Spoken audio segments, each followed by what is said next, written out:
lamplight of the Clearwater Saloon glinted off the barrel of Danny Morrison's gun as he leveled it at Jack's chest. The shot was a thunderclap, and Jack felt a punch like a freight train, dropping him to his knees on the dusty floorboards. Through a sudden haze of pain, he heard her scream his name. Elena burst through the swinging doors, her medical bag in hand, those amber eyes he'd kissed in secret now blazing with defiance.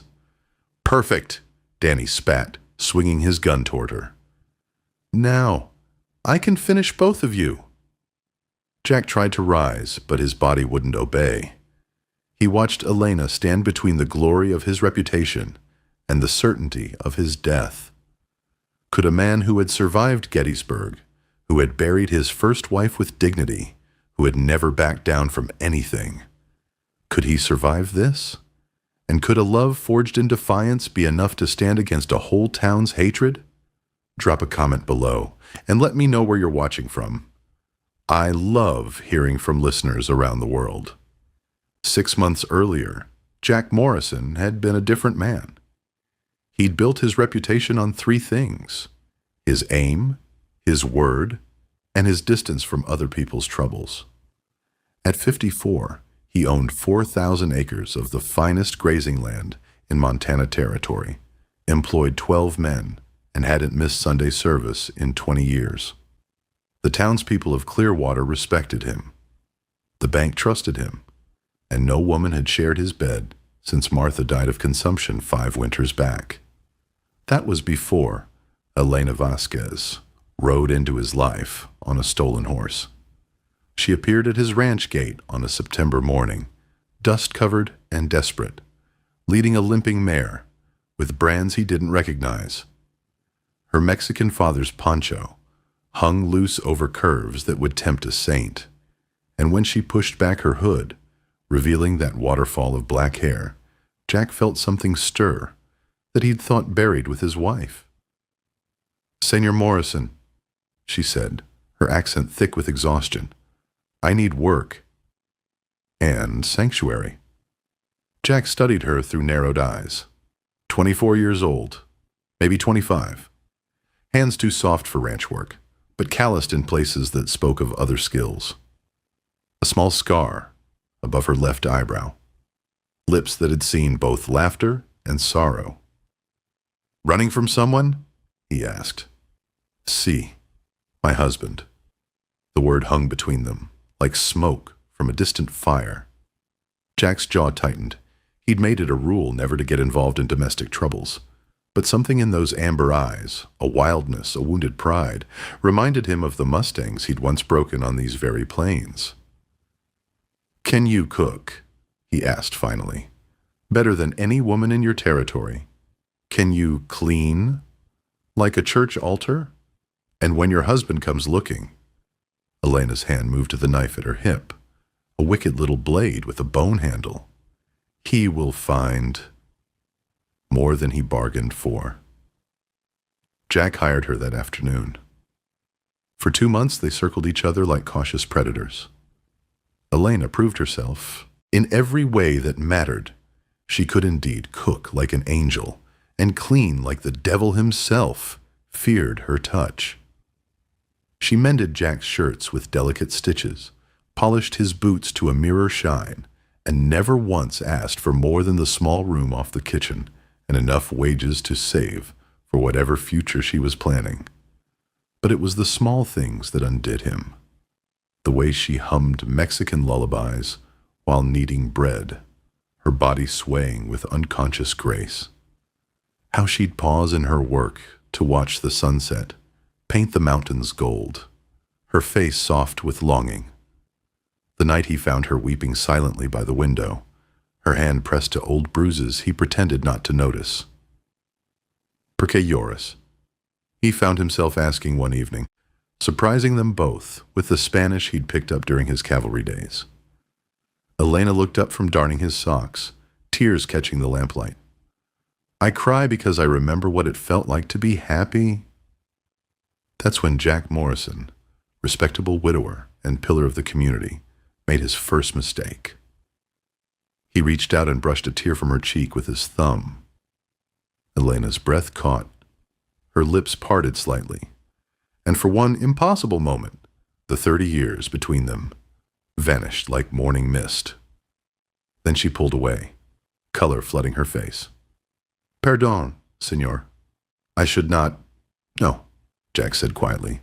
You should not. But the damage was done. From that night forward, the air between them crackled with unspoken possibilities. Elena would lean across him to reach something on a high shelf, her breast brushing his shoulder. Jack would find excuses to be in the kitchen while she cooked, breathing in her scent of vanilla and desert flowers. Their fingers would touch passing plates at dinner, each contact like a match struck in darkness. The tension built like storm clouds over the mountains until the night Elena's husband finally came looking for her. Jack was checking the horses when he heard the scream. He ran toward the house, Colt already in his hand, and found Elena backing away from a man who looked like he'd ridden hard from hell itself. Carlos Mendoza, lean, cruel-faced, with scars that spoke of knife fights, and worse. Mi esposa, Carlos said, his voice like silk wrapped around steel. Time to come home. Never, Elena whispered. Carlos smiled, revealing gold teeth. The last man who tried to keep you from me fed the buzzards for a month. That's when Jack stepped out of the shadows, gun raised. The lady said, never. Carlos turned, taking in Jack's silver hair, his steady stance, the Colt that hadn't wavered a fraction. You're too old for this, viejo. Walk away. Can't do that. Then you'll die for a woman who'll never truly be yours. Jack's finger tightened on the trigger. Maybe. But you'll be too dead to enjoy watching. The standoff lasted exactly 7 seconds. Carlos went for his gun first, fast as a rattlesnake, but Jack Morrison hadn't survived 3 Indian wars in the battle of Little Bighorn by being slow. His Colt barked once, and Carlos Mendoza dropped like a stone, a neat hole through his heart. Elena stared at her dead husband, then at Jack, her eyes wide with something between gratitude and terror. You killed him. Had to. They'll come for you now. His brothers, his cousins. They don't forgive. Jack holstered his weapon, already knowing this moment had changed everything between them. Let them come. That night, as they buried Carlos in the rocky ground behind the barn, Elena finally told Jack her story, how she'd been sold to Carlos at 15 to pay her father's debts, how she'd endured 5 years of brutality before finally finding the courage to run, how she'd stolen the horse and ridden 3 days without stopping, knowing death waited behind her and uncertain salvation lay ahead. Why here? Jack asked as they stood over the fresh grave. Why my ranch?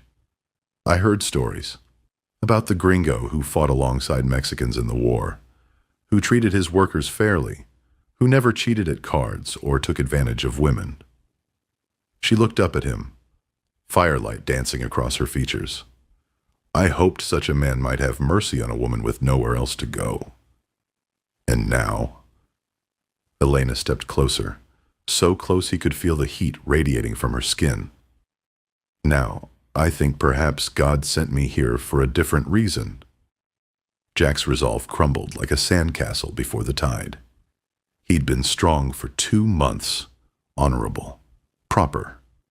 But standing there in the darkness with death fresh in the ground and life pulsing between them, propriety seemed like a luxury he could no longer afford.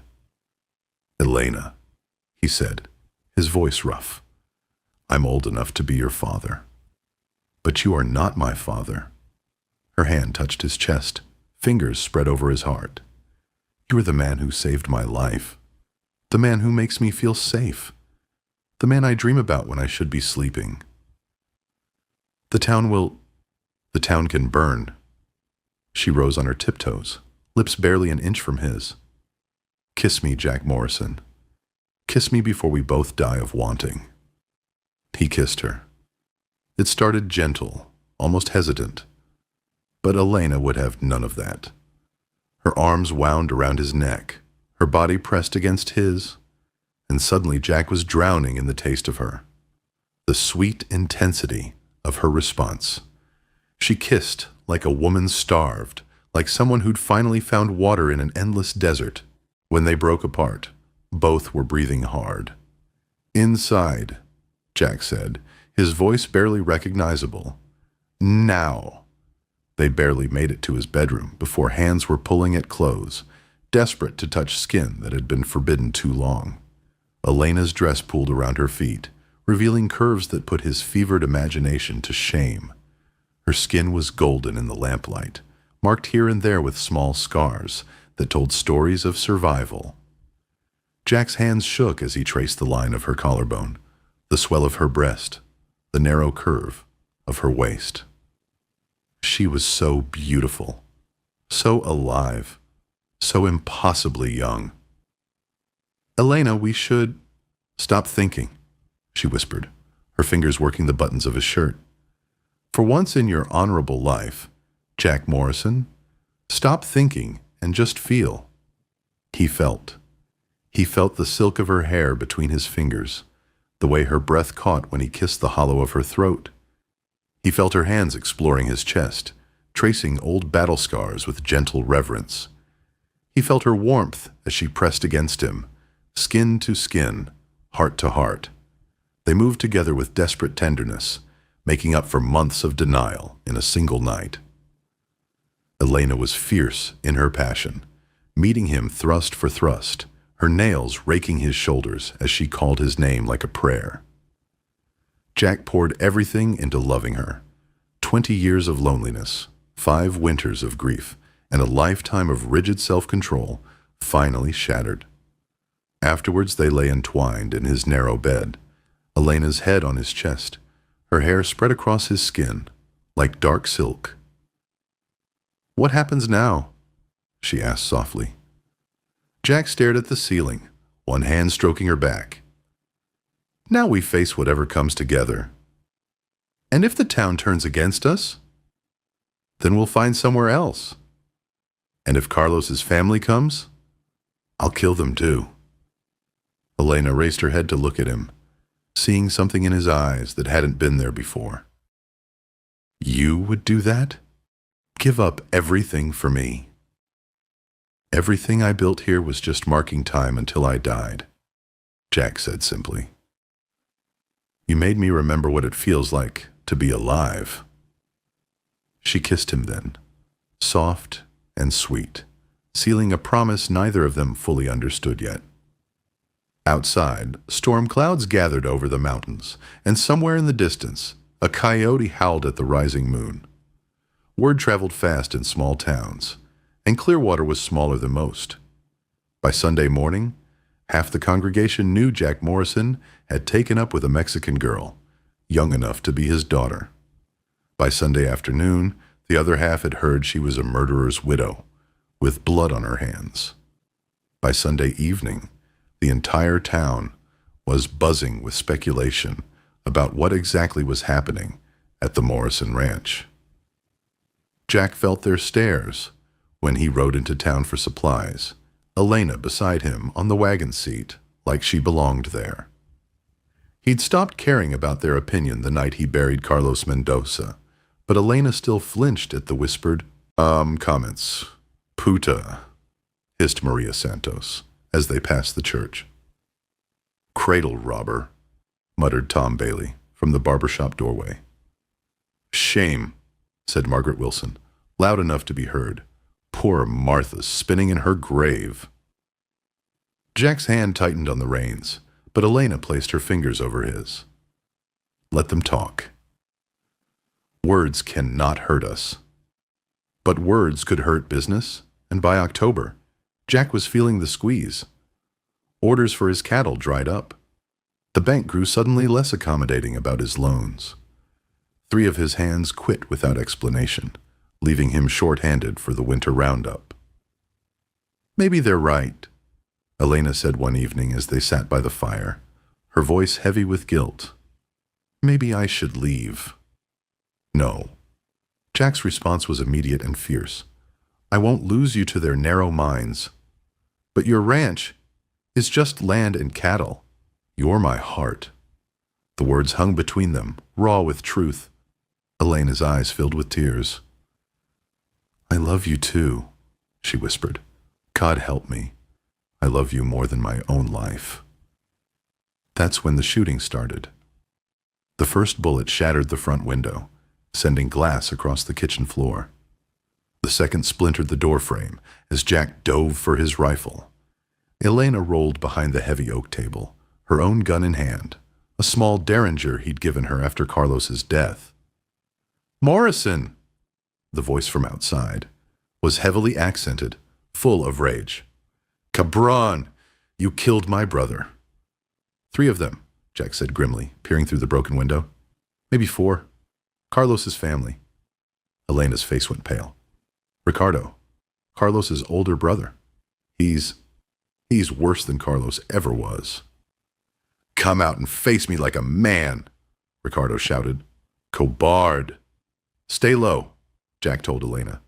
"No matter what happens, stay down." He kicked open the back door and circled around the barn, using the darkness as cover. The Mendoza brothers had made their first mistake. They'd come at night, thinking it would give them an advantage. But this was Jack's land, and he knew every rock, every shadow, every hiding place. The gunfight was brief and brutal. Jack put 2 bullets in Ricardo before the man even knew he was there. The younger brother, Fernando, got off 1 wild shot before Jack's 3rd bullet found its mark. But it was the 4th man, a cousin named Joaquin, who nearly ended everything. His shot grazed Jack's ribs, spinning him around just as Elena burst from the house. "Jack!" Joaquin swung his gun toward her, grinning. "The pretty puta. Maybe I have some fun before—" Elena's Derringer barked twice. Joaquin dropped like a stone. In the sudden silence that followed, Jack pressed his hand to his bleeding side and looked at the woman who'd just saved his life. Elena stood in the doorway, smoke still curling from her gun, her face calm as marble. "It's over," she said simply. But it wasn't over. It was just beginning. By dawn, half the town had gathered at the Morrison Ranch. Sheriff Williams, Mayor Thompson, Reverend Hayes, and a dozen other prominent citizens stood looking at 4 dead Mexican men scattered across Jack's yard. "Self-defense," Jack said flatly, when Williams questioned him. "They came for my woman. I protected what's mine." "Your woman?" Mayor Thompson's voice dripped disapproval. "Jack, this has gone too far. A man your age, with a girl like that." "Careful," Jack said softly, his hand resting on his gun. "Very careful what you say next." Elena stepped up beside him, her chin raised proudly. "I am Elena Vasquez.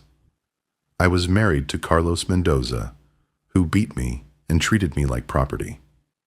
I ran from him, and this good man gave me shelter. When Carlos came to drag me back, Senor Morrison protected me. When his family came for revenge, we protected ourselves." She looked around at the assembled faces. "If loving a decent man makes me a sinner in your eyes, then I will answer to God for it, not to you." Reverend Hayes cleared his throat. The Bible says many things," Elena interrupted. "It also says, 'Judge not, lest ye be judged.'" An uncomfortable silence fell over the crowd. Finally, Sheriff Williams spoke up. "No law against killing men who come to murder you in your own home," he said slowly. "But Jack, this can't continue. The town won't stand for it much longer." "Then maybe," Jack said, his arm sliding around Elena's waist, "it's time for us to find a new town." The crowd began to disperse, muttering among themselves. But Jack noticed that not all the faces showed disapproval. Mrs. Peterson, the widow who ran the boarding house, nodded approvingly at Elena. Young Billy Watson actually tipped his hat to her. And old Miguel Santos, Maria's husband, caught Jack's eye and smiled slightly. Change was coming to Clearwater, whether the town was ready or not. 3 weeks later, Jack Morrison stood in the Clearwater saloon with a signed deed in his pocket and a decision that would change everything. He'd sold his ranch that morning, 4,000 acres of prime grazing land, his house, his barns, everything he'd built over 20 years, to a cattle syndicate from Denver. The price was fair, more than fair actually, enough to start over somewhere new. Somewhere Elena wouldn't have to face hostile stares every time she went to town. "You sure about this?" Sheriff Williams asked, pouring himself a whiskey. The lawman had become an unlikely ally over the past weeks, probably the only friend Jack had left in Clearwater. "Sure as I've ever been about anything?" Jack lifted his glass in a mock toast. "Here's to new beginnings." "And Elena? She know you did this?" Jack's smile faded slightly. "She thinks we're talking to the buyers tomorrow. I wanted it settled first." Williams nodded, understanding. They drank in comfortable silence until the saloon doors swung open and Danny Morrison walked in. Danny wasn't related to Jack, despite the shared name. He was the mayor's youngest son, 28 years old and mean as a stepped-on snake. He'd been making increasingly bold comments about Elena ever since the shooting, always careful to stay just this side of fighting words. But Jack could see the hatred burning in the young man's eyes every time their paths crossed. Tonight felt different. Tonight, Danny had the look of a man who'd finally worked up the courage for something stupid. "Well, well," Danny said loudly, his voice already slurred with drink. "If it isn't our town's most famous lover boy." The saloon went quiet. Every man there knew the signs of trouble brewing. "Danny," Sheriff Williams said warningly, "don't start something you can't finish." "Oh, I intend to finish it, Sheriff." Danny's hand hovered near his gun. "I'm tired of watching this old fool make a mockery of decent Christian values. Tired of seeing that Mexican whore parading around like she owns the town." Jack set down his glass very carefully. "Last warning, boy. Walk away." "Or what? You'll gun me down like you did those Mendoza boys?" Danny laughed bitterly. "Everyone knows you're nothing but a killer hiding behind a respectable name. And that woman of yours is nothing but a—" Jack was moving before Danny could finish the sentence. But the younger man was ready for him. Gun clearing leather fast. Too fast. The shot echoed through the saloon like thunder. Jack felt the bullet punch into his chest, spinning him around, driving him to his knees. Through the sudden haze of pain, he heard Elena scream his name. When had she arrived? He tried to turn toward her voice, but his vision was going gray around the edges. "Jack!" Elena burst through the saloon doors, her medical bag in hand. She'd been trained as a healer by the village curandera before her marriage to Carlos, and she'd doctored Jack's men more than once over the months she'd lived at the ranch. Danny swung his gun toward her, his face twisted with rage. "Perfect. Now I can finish both of you." That's when Sheriff Williams put a bullet between Danny Morrison's shoulder blades. The young man dropped like a stone, his gun clattering across the wooden floor. Williams holstered his weapon calmly, then knelt beside Jack. "How bad?" he asked Elena. Elena's hands were already working, tearing open Jack's shirt, probing the wound. "The bullet's still in there. Close to the heart, but—" She looked up, her face streaked with tears. "I can save him. But I need help. Clean bandages, whiskey, a sharp knife." "You heard the lady." Williams barked at the stunned crowd. "Move." For the next hour, Elena worked over Jack like a woman possessed. She'd sent Williams to fetch her special herbs from the ranch, and now she mixed poultices and teas with the skill of someone who'd learned healing from the ground up. Jack drifted in and out of consciousness, but every time he opened his eyes, she was there. "Don't you dare die on me, Jack Morrison," she whispered fiercely during one of his lucid moments. Not when we were so close to freedom. The deed, he managed to croak, in my pocket. Sold the ranch. Elena's eyes widened. You? What? For you. For us. New start. She kissed his forehead gently. You beautiful, stubborn fool. I would have lived anywhere with you. Even here. Too late now, Jack said, managing a weak smile. Guess we're both going to have to learn to be somewhere else. But Elena was shaking her head. No, not too late. Before Jack could ask what she meant, she was standing up, turning to face the crowd of townspeople who'd gathered to watch the drama unfold. Her voice, when she spoke, carried to every corner of the saloon. I have something to say to all of you. My name is Elena Vasquez Morrison, she announced, her voice strong and clear. This morning, before any of you knew it, I became Jack Morrison's wife. A collective gasp ran through the crowd. Jack's eyes widened in shock from his makeshift bed.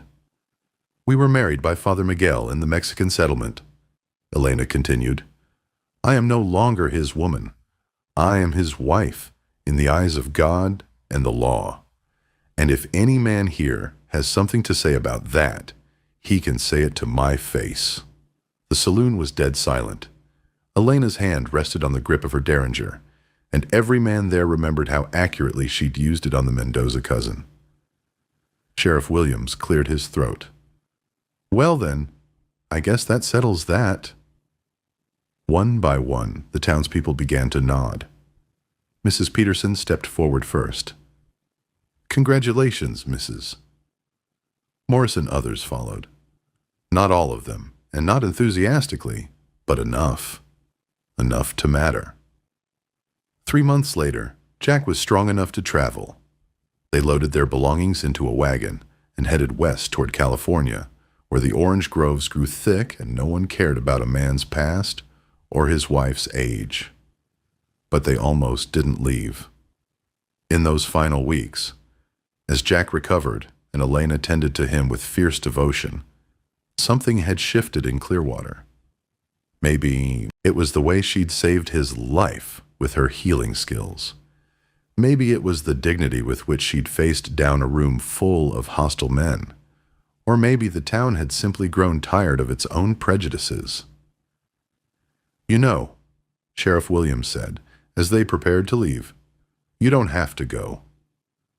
Things are settling down here. People are starting to accept. No, Jack said firmly, his arm around Elena's waist. We've paid enough for other people's approval. Time to make our own way. Elena smiled up at him, that radiant expression that had first stolen his heart. Besides, she said softly, paradise is not a place, mi amor. It's wherever we are together. The wagon rolled west into the morning sun, carrying love toward a new horizon. If this story moved you, tap that like button and subscribe for more tales of love and redemption. And drop a comment. I'd love to know where in the world you're listening from tonight.